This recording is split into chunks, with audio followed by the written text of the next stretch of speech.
Yo, if you are creatively blocked right now, whether you're an artist, a creator, a thought leader, an expert, whatever, in this video, I'm going to break down how to overcome a creative block and how to sustain being in creative flow indefinitely. Now, why should you listen to someone like me? Well, I go by the name Mo Isma, and during my journey as a creator, I've achieved what some may call the highest of highs. I've grown a following of over 100,000 followers. I've generated over millions of views for my videos and hundreds of thousands of dollars in revenue. And for my clients, I've done the same until I eventually burnt out from what some may call the worst creative block ever, which is identity fatigue. And I am now on the other side of that burnout, more aligned, more in flow, and ready to share with you the exact things that I'm doing that have helped me overcome this tremendous block. So let's get into it.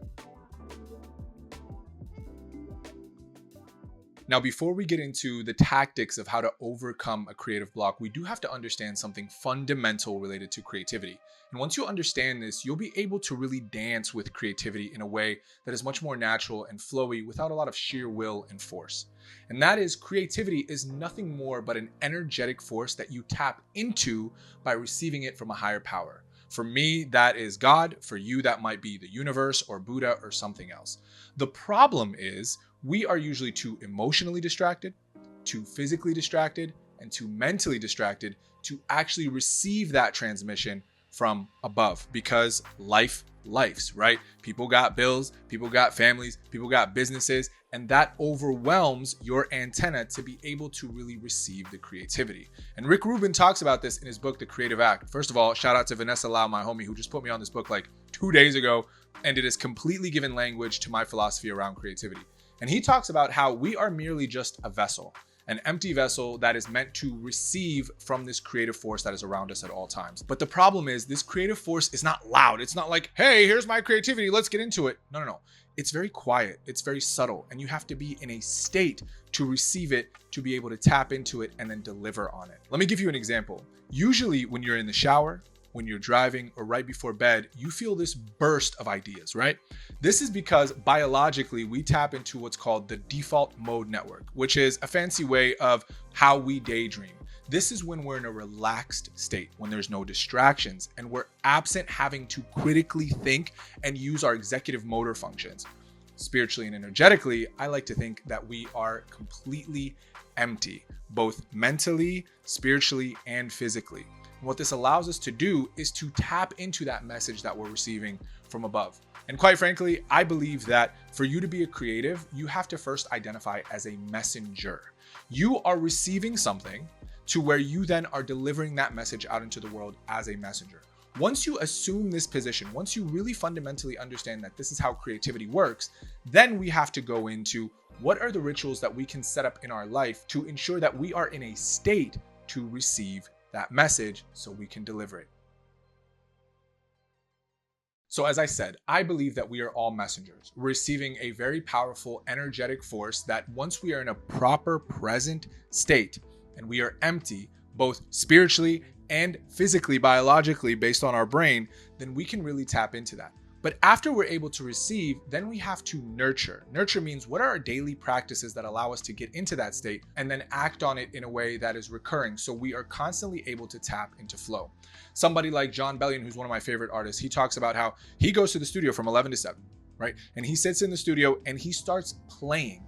And through the act of playing, he then receives things that come out of him musically. And he begins to do that. Eminem says the same thing. He said, I treat studio time like a 9 to 5. I go in, I begin, and I do my thing. In that environment, you are beginning to receive the message that you are meant to receive, aka your creativity. So here's some best practices that I recommend you do to be able to find yourself in a position to receive these creativities and overcome creative blocks. The first thing we need to do is we need to empty our cup, aka release everything that is going on, release the noise that is happening internally with us, right? Because we're constantly being bombarded with things from the external world. So how do we do that? Well, I'm stealing this straight out of Julia Cameron's book, The Artist's Way, which I highly, highly recommend that you read and tap into if you're an artist, creative, or thought leader, or creator for a digital medium like online. The Artist's Way calls this the morning pages, where first thing when you wake up, you go in silence and grab a notebook like this, that's this size, right? And you sit down and you fill 3 pages of that notebook. Here's why. No prompt, no direction, no perfect writing. You are just literally brain dumping. And what that allows you to do is to empty your mind. And the cool thing about morning pages is when you do it ritualistically, you're going to start seeing patterns inside of those pages that you can later transform into art or creativity. But the main reason that you want to do this as a ritual every single morning right after you wake up, first thing, is because you then set yourself up as a person ready to receive. You're not blocked by all the different thoughts, all the different worries, all the different anxieties, all the different responsibilities. You are truly empty and present. Now, the second thing you need to do is you need to fill your cup. And this is twofold. Creativity doesn't happen in a silo. For you to be creative and to create, you have to be a good intentional consumer.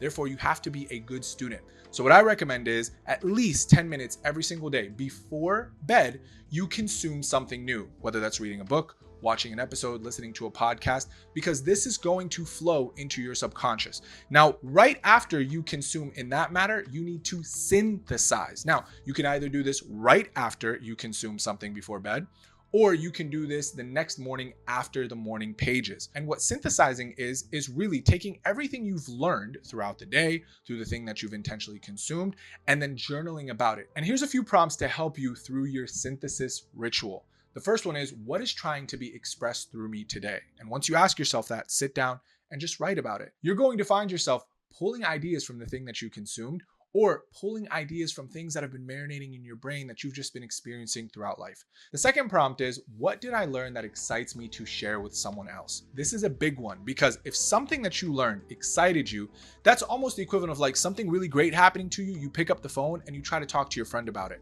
This is going to be a great clue and a great code for what it is you should create about. So at this point, you've emptied your vessel, you've consumed to learn, and you've synthesized your learning. Now it's time to create. And we're gonna do this in a way that is sacred. We're gonna protect our ability to create so we can actually enter into a state of flow and eventually produce something that we're very proud of and that we want to put out into the world and that we're excited to create around, and to try to minimize as much of creative block as possible. And we're gonna do this in two ways. The first one is through boundaries. Boundaries are your protected time. Yes, creativity flows and it's sporadic, but we have to at least give ourselves the permission to be in a container that allows us to enter that state. So what I recommend, and this is something that I'm practicing religiously now that I'm back into the flow of receiving and creating, and that is schedule and time block when it is you are going to create. Now remember, you've already scheduled other things in preparation for this act of creation. You've scheduled the morning pages, you've scheduled the journeying and the consumption. You have to intentionally schedule the creation time, and you have to protect it. This isn't something that when something else comes up or a dinner date comes up or a friend calls you that you answer the phone. No. This is sacred creation time. So boundaries through time blocking is key. The second thing you want to do within that boundary is what are called constraints. Now, my mentor taught me this a long time ago. He said creativity expands and contracts based on the constraints that you give it. And there's three types of constraints that you need to understand. There's the due date, the DO date, which is when I'm going to do it. There's the doing window. How long am I going to give myself to do that creative activity? And number three is the due date, the DUE date. When is this going to be put out, regardless of what the final state is? Now, these three constraints are key. And I tell you this because I am someone who suffers from perfectionism. I suffer from overthinking. And one idea could turn into this elaborate overthinking theory in my head that never has a finish line. And guess what? It never gets done. Another mentor of mine says, deadlines drive deeds. So if there's a deadline and there's those three constraints, the due date, DO, the doing window, the due date, DUE, then you are going to find yourself creating at a scale that you've never experienced before because you've given yourself those constraints. Now, you have the boundary, you have the constraints. The last thing I just want to encourage you about is be okay with messy practice. Not everything that you create in those windows that you've given yourself the time to do it is going to be the final product, is going to be a beautiful masterpiece, but it's creativity nonetheless. You have to give yourself the permission to defy your perfectionist. And the beautiful thing about messy practice is in the doing of the messy practice, things are going to be birthed. This is also a form of receiving.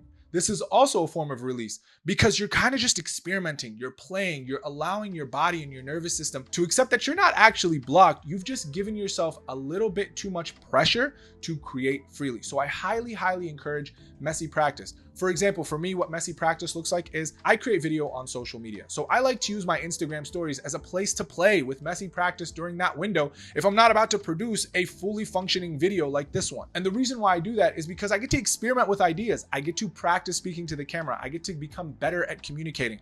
Another area that I love to experiment with messy practice is on threads. This allows me to write better, to tweak how I write, to just send things out into the ether because they're on my mind right now and I don't want to limit my ability to receive and create. So I highly, highly recommend messy practice. So that brings us to the end of this video. I hope it was helpful to you because I really believe that the dance with creativity and overcoming creative block is an art and a science. Yes, there has to be a level of discipline, but there also has to be that artistic flow where you allow yourself as a messenger to receive that message from a higher power so you can then put it out into the world. All right, that's it. If you enjoyed this video, gently caress that subscribe button. It would mean the world to me because I am truly on a mission to help whom I call muted messengers. I feel like I was you. I am now just a few steps ahead of you where I had this genius inside of me that was just aching to come out, but I was muted, whether that was because of burnout, whether that was because I didn't believe in myself or just other blocks like a creative block. And it is my goal to help you overcome those so you can put out into the world the message that someone out there can only hear from you. Okay? Other than that, I will see you in the next video.